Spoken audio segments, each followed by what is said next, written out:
All right. So we are back with another episode of Redefining Success.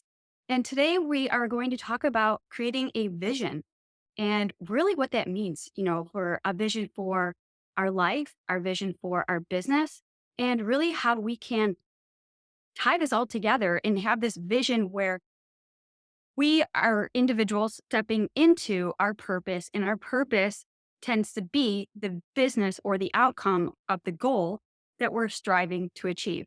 So I think that's really cool because one, if we don't have a vision, we don't know where we're going. And many of us can get lost in the woods and in the weeds and feel like, oh my goodness, there's a vision for me, but how do I get there? What do I do? And sometimes we focus too far on the vision or we focus too much on the how to that we lose sight because we can't focus at two places at the same time.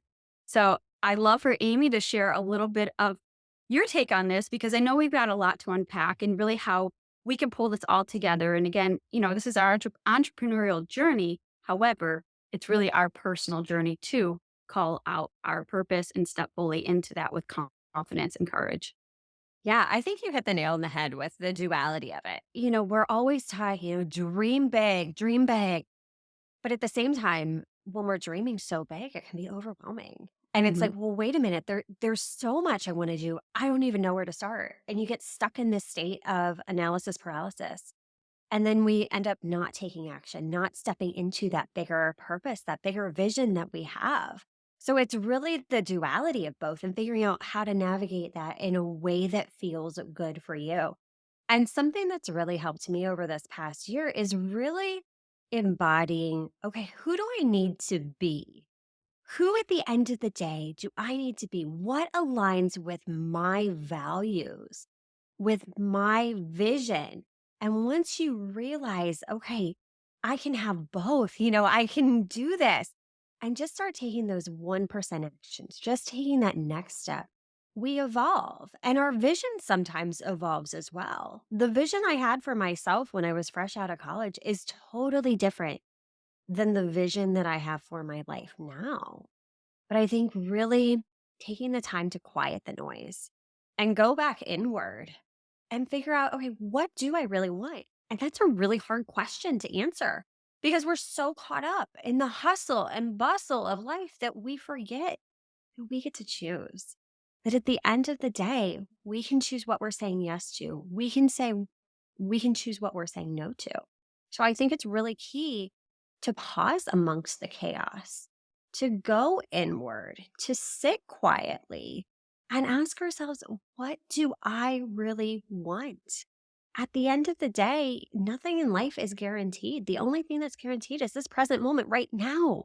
None of the things in the future are guaranteed. So we need to have the clarity as to where we're going. We need to sit with ourselves. And that will really allow us to create that space to expand, to dream bigger, to take the aligned actions that are moving us closer to that vision.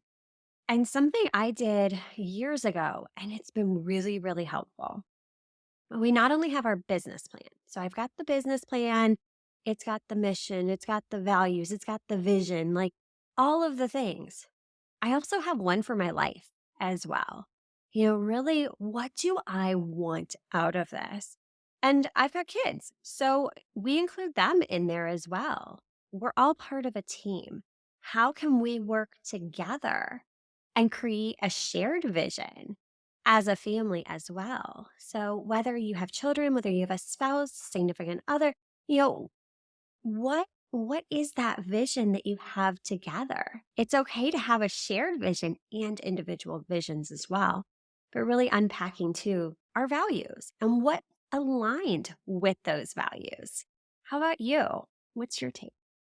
I couldn't agree more. And I'm actually jotting a few of those things down as well, because that's something that, for me personally, very much in alignment because we can hold that vision for ourselves. And many times we're looking at the vision as, again, the outcome. That's the desire. So, what I've recognized even in my own journey of just, personal life and growth and business and how they all kind of came together was I remember somebody asked me, who are you?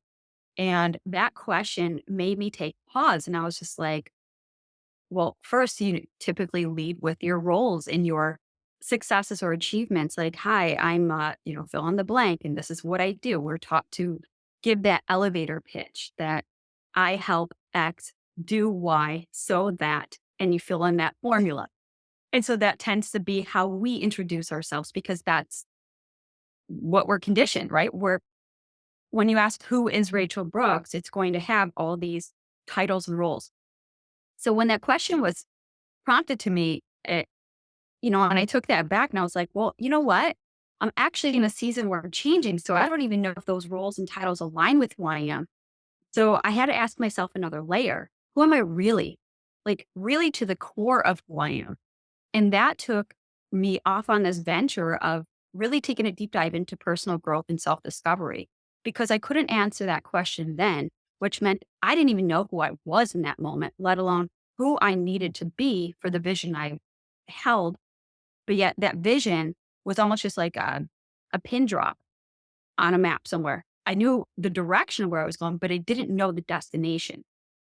And that the destination aligns with the identity of who you truly believe that you are and the woman or man who you need to become to step fully into that destination and that vision.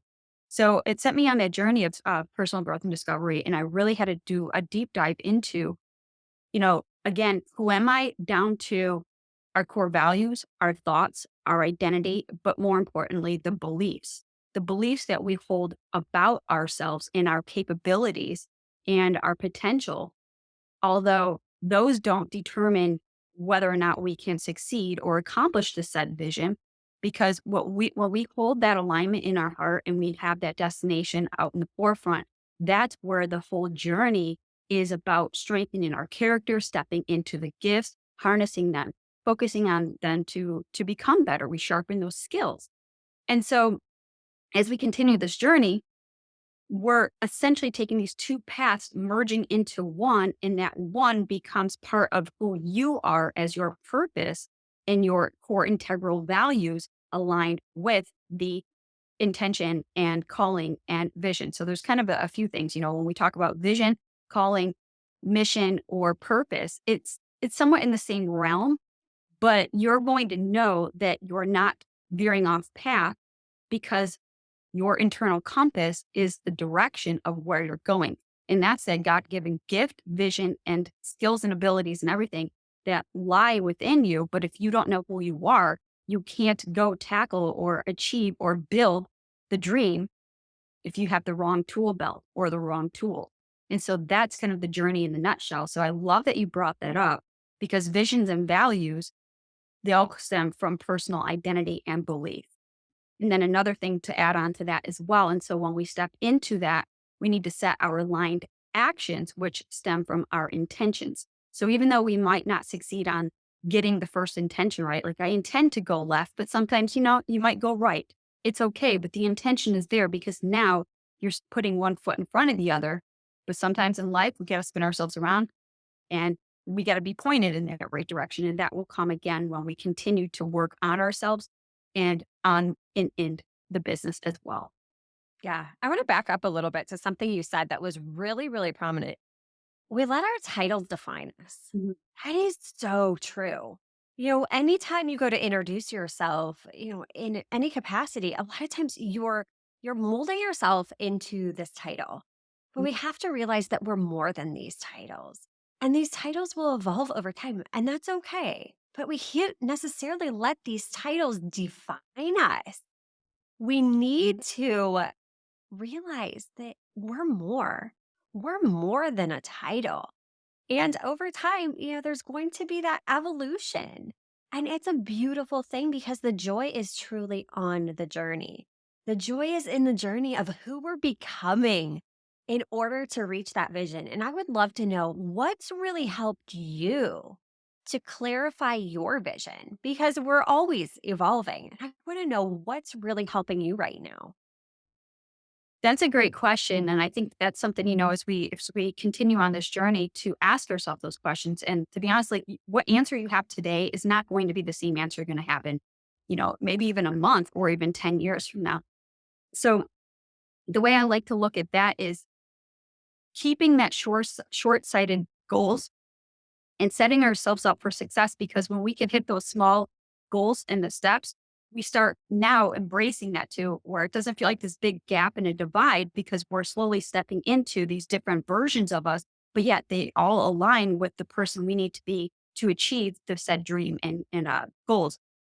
So I like to really focus on the here and now, which are our goals, right? So when we talk about goal setting, that stems from the intention. So I intend to move, you know, I mean, there's many different analogies that we can use, but let's just say from a breakdown of a month, we have 4 weeks. Let's just say I intend to do these tasks that will lead to that outcome by the end of the week. And so when we repeat those habits or behaviors, whatever that is, again, this is all very unique. I'm trying to be a little bit more general, but over time, over those 4 weeks of a month, you've now moved 4 larger steps by taking those micro steps each day towards the outcome of what you wish to achieve. And as you're doing that, the slow grow, which is the process of shedding and evolving so that you can start growing into the individual that you need to become to get to that next mile marker, into the next one, into the next one, into the next one. And the next thing you know, you look back and you realize, wow, I've already come this far. It didn't feel such a great divide, and the pain of growth doesn't feel so heavy and it feel like a burden, because we all know that growing pains is a real thing. Like, Mhm. but especially as humans, when we're going through that through our puberty ages, but also spiritually and personally, there's a growth element that we're shedding something in order to become. So there's that, in order for us to gain, we have to lose. But many of us think a loss as a negative connotation that it could wrap ourselves up with failure or loss, meaning that we're off path or a piece of us is no longer a part of us. So there's so many different facets with this. Now, again, for constraints, obviously, we're trying to aim it in 15 minutes. So bear with us with the generalization here. But to take a deeper dive, I would love to continue that conversation as well. So if any of you are listening and said, well, I really need to unpack that, by all means, that this is what we're here for as well. Yeah, it's just really being intentional. Being intentional about how we're living our lives and taking the time to slow down, to slow down amongst the chaos of life because it's busy. A lot of times, you wake up one day and you're like, "Oh my gosh, wait, it's 2024? Like how is that possible? How was Y2K 24 years ago?" When you start to reflect back, it's wild. It is absolutely wild, but I think that's a very important point that you said, that we have to reflect and look at how far we have come. So often we're focused on all the things we want to achieve, all the things we want to do, that we forget to reflect back on the journey and celebrate that. Like, wow. It's that Steve Jobs quote that you can connect the dots looking back. Suddenly things fall into place. And that right there gives you fuel to keep going, to keep taking action. So now then you can make that vision a reality because you see how much progress you've already made towards achieving that vision. And I think it's important too to note that, our vision isn't this like end game. It's not like one day you're going to reach that vision and be like, okay, life is great. And we just sit and do nothing. No. Again, the joy is in the journey, embracing this life, seeking to fulfill that bigger purpose and calling that is so much bigger than any of us alone. But we're a piece of that puzzle. And our vision is so, so crucial. But the way you get more clarity on it is by taking that aligned action, by being intentional. And that's truly a game changer. Exactly. And that's kind of the summation of what we're pulling together in today's session here. And I was pulling up one of my favorite quotes. And, we look at all those back steps or those micro steps that have led to where we're at. This quote's by C.S. Lewis, and it says, "Isn't it funny how day by day nothing changes, but when we look back, everything is different," right? Because we're focused on the vision. We're focused on that North Star. We're focused on that deep, integral why, our core values, our alignment, our beliefs. Like, why are we so driven to achieve that goal or accomplish that dream or step into our purpose? And we have to ask ourselves these questions because that helps us recalibrate on this journey. And I love, Amy, that you brought up it's about finding joy in the journey because we could find, you know, bitterness, we could find rejection, resentful moments that make us feel like, oh, we're not even on the right path or this isn't for me. And we can really start to self sabotage our not only ourselves, but our dreams and our goals because we don't see the potential and the outcome in that very moment. So it's just keeping that joy at the forefront. And when we peel the layers back from that perspective, finding joy means seeking out the good in all bad situations because it's going to happen. It's all about how we're shifting that perspective. What pair of glasses are we going to wear that day to shift that lens, right? So it's just a matter of putting on this frame or that frame because it will always be the determination and the dictation of the destination and the outcome. So it's just really cool. Again, these topics light me up. This is what I could go on these forever, but obviously for sake of time, I hope that today's session has kind of brought at least some tips and strategies and some little takeaways that you can start implementing in your life today. And if you're finding yourself at that intersection and saying, this I know is where I'm going, but I don't have the clarity. I don't know where I'm going yet. Take pause and seek within. Your internal compass, morale, beliefs, values, all of that will help you recalibrate and step fully into the direction with confidence and courage. So, Amy, I'd love for you just to close out a few last remarks there, and then hopefully this is where we get to embark on that journey with you guys. Yeah. I think it's just a matter of coming back home to yourself, quieting the noise around you, and just giving yourself the space to dream so big. Because if you have a dream on your heart, you can achieve it. So often, just as you said, Rachel, we're so focused on those losses, what we could potentially lose. But there's so much that we can gain. Look at the proof, look at the evidence all around you. It is out there. So if you have a dream on your heart, go after it. And next week, we'll be talking about fear and doubt because those are very real things that can hold us up, that can limit us from stepping into that vision that we desire. So I am so excited to chat with you again next week. I love these conversations. And yes, again, thank you. Thank you for listening and being here with us today. Yes, thank you. And we'll see you next week.